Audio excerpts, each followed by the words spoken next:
Bueno, yo empecé en la radio desde hace muchos años, 1983 aproximadamente. Empecé trabajando para Radio Fórmula, Radio Fórmula México. Bueno. Como locutor suplente primero, después fui locutor titular y finalmente locutor estelar. Ya después trabajé como jefe de producción de la estación y como director de programación. Empecé en XSM 1470, que en aquel tiempo era comercialmente Radio Cañón, y luego me fui a 1500 AM, la segunda cadena nacional de Radio Fórmula. La dirigí durante 11 o 12 años y terminé siendo el asesor del dueño, de don Rogelio Oscar, y el asesor del presidente del Consejo de Administración de Radio Fórmula. Hasta que salí. Cuando salí me volvieron a llamar, pero ya no para hacer radio, sino para hacer televisión. Entonces ahí estuve trabajando como conductor del noticiario estelar de Telefónica en Cablevisión y en Estado. ¿Nos podría platicar un poco de los programas que usted tuvo en Radio Fórmula? Bueno, mira, originalmente hacía programas informativos. Luego programas infantiles, de esos los que más destacaron eran Batitas, Pijamitas y Pantuflitas, el programa infantil, uno de los más altos de la radio de aquel tiempo. Luego hice programas de chismes del ambiente artístico. Hacía yo Fama, el mundo de las estrellas, no sé si lo llegaron a ver. Fama, el mundo de las estrellas. Lo hice a ritmo cañón, siente el ritmo, a ritmo cañón. Hice después Batas, Pijamas y Pantuflas, un programa también muy estelar. Hice Vibraciones del Rock and Roll, que es el que más durabilidad tuvo. Hice La Mano Peluda, yo fui fundador de La Mano Peluda desde que fue La Mano Pachona. Hice Vibraciones del Rock, Rock Café, el delicioso aroma del Rock Café. La Onda Grupera de Cerveza Sol, que fue donde empezó todo lo más fuerte de lo grupero con Cerveza Sol, y de ahí el Foro Sol, precisamente, en base al programa que hicimos nosotros. Hice el super musical del Naranjo. Pues sí. El número dice Rock and Roll, ¿no? De los años 60. Este programa me llamó el dueño de Radio Fórmula, que también es el dueño de Discos Orfeón, la compañía más importante que grabó a los grupos de rock and roll. Entonces la intención era buscar un locutor que supiera manejar la radio, que pudiera tener altos índices de audiencia, de rating, y que promoviera el producto de ellos, que era todo lo de los locos del ritmo, rebeldes del rock y todo. Y entonces cuando iban buscando y como no encontraron a ninguno bueno, pues me hablaron a mí. Entonces empecé yo allí a trabajar. No conocía mucho, no, la verdad no conocía mucho, pero aprendí, fui conociendo a los artistas, investigué quiénes estaban vivos en esa época y me hice amigo pues de casi todos, ¿no? Entonces, más que platicarles yo la historia del rock and roll, les pedía a ellos, ¿no? A Enrique Guzmán, a los Locos del Ritmo, a los Carrión, que vinieran al programa para comentar sus grabaciones, sus giras, sus cotorreos, sus noviazgos y todo eso. Así fue como Vibraciones del Rock, que originalmente se llama Los Cañones del Rock and Roll, se fue a los primeros lugares de audiencia en la banda. Cuando en la radio comercial, en empresas importantes como viene siendo el Grupo Fórmula, se lanza un programa, no se lanza así como así, ¿no? Se hace un estudio de mercado porque es una estación de radio comercial, básicamente, y se diseña el perfil que va a llevar para quienes va a estar enfocado, cubriendo las necesidades de la propia empresa. Entonces, las empresas como Radio Fórmula básicamente buscan otro tipo de empresas como tiendas departamentales, tiendas de autoservicio, para poder ofrecer sus productos y sus servicios. Entonces, nosotros para diseñar un programa de estos, en los años 80, buscábamos a jóvenes, a amas de casa, entre 24 y 48 años de edad. Básicamente vamos a hacer un programa para amas de casa que tengan en promedio 1 o 2 hijos. ¿Por qué?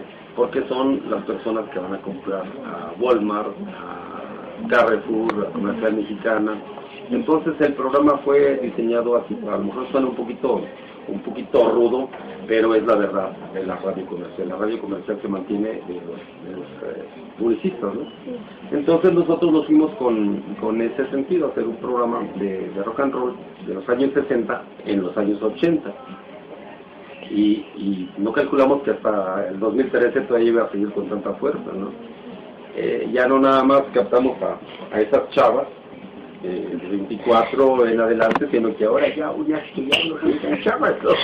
Algunas que hasta no es viejitos también nos siguen ahí en el rock and roll. Y es muy divertido porque junto con esto, aparte de que la compañía de discos vendía el producto que tenía, todos los discos, la estación de radio vendía la comercialización, ¿no? Y los eventos. Y pues también me pasó la radio musical de esa época nació en AM, ¿verdad? Sí. Por eso ahora en este 2013 el fonógrafo del recuerdo es una de las estaciones musicalmente hablando más escuchadas, ¿verdad? La gente busca la música viejita en AM más que en FM, pero para amplificar el público, la banda de FM. Cuando yo fui a Radio 1 104.1, hace cuenta, yo en AM tenía un promedio de 1.90 rating, ¿no? 190 puntos de rating. Y al entrar a FM de inmediato fui a 240 o 150. ¿Sí? ¿Por qué? Porque entras en un nivel de edades más chico, que es donde hay más gente en México, y hay más jóvenes que viejos. Entonces se amplificó, y además era una estación más gruperona que de rock, ¿verdad? Entonces, al ir a una estación grupera tuve que estudiar la reacción de la gente. Ya me tenía que dirigir más a los microbuseros, a los tianguistas, a los oficinistas, sí, pero no tanto a las amas de casa, era más cotorreo y de alguna manera también era un poquito hablar en doble sentido. O sea, de ir de la radio comercial directamente a internet, ¿ha tenido grandes cambios en su vida, en su carrera, en todo? Bueno, sí, sobre todo el más significativo, aquí no ganamos la gana como en la señal de banda. La radio por internet está todavía en pañales, ¿no? Yo estoy apostando porque sé, o sea, se los puedo decir a todos, la seguridad está que la radio, la televisión, la prensa escrita, la literatura, el teatro, van al internet. La radio por internet está en pañales todavía. Mucha gente piensa que es un género menor, ¿verdad? O un género defectivo, pero no es así. Poco a poco las estaciones de radio por internet se empiezan a escuchar cada vez más, y ustedes lo pueden oír ahí en su teléfono. Una guía base aquí en la cabeza, y voy a tocar de esta manera. Hay un ritmo sprint, muy movido. Hola, ¿qué tal? Y aquí arrancamos. Pam, pam, para, ¿sí? O entras, muy bien, me da gusto que nos estén acompañando, qué padre, voy a ir a un corte, pero antes escuchen al rey y al Presley. ¿Me entiendes? Cambias del sprint al relax, es como la música, ¿no? En tono alto, tono bajo, tono grave, tono medio, en fin, así es aquí, es de ritmo. A lo mejor van a pensar que estoy loco, pero es como las olas del mar. Hoy llega un ritmo, así con nosotros. Y yo de pronto te puedo estar hablando de música de los años 60, o puedo estar platicando de las enchiladas de mole que me iba a preparar hoy. Hay mucha creatividad. Yo he hecho muy creativos ahora, muy creativos, chavas muy creativas. Hay buenas voces o malas voces. Ahora ya no es el locutor de los años 50 o 70, ¿no? Yo soy un maestro de locución. A ver, espera. XEW, la voz de la América Latina desde México, transmitiendo desde Ayuntamiento número 52 en la Ciudad de México. XEW, te da la hora exacta. No, ahora ya casi no se oye, ¿no? Ahora ya no. Hola, ¿qué tal? ¿Cómo están? Qué gusto saludarles, bienvenidos y bienvenidas. ¡Ah, qué tarde! No, hombre, ya parece que va a llover. O sea, ya es más cercana la comunicación con la gente. Con chavos o no con chavos. Necesita mucho de imaginación. Aparte de, obviamente, un control adecuado, una técnica para hablar frente al micrófono. Trabalenguas. Básicamente la radio necesita mucho de imaginación. Si ustedes van a ser locutoras, productoras, comentaristas, necesitan tomar clases de imaginación o de teatro, básicamente. Ahí se desenvuelve.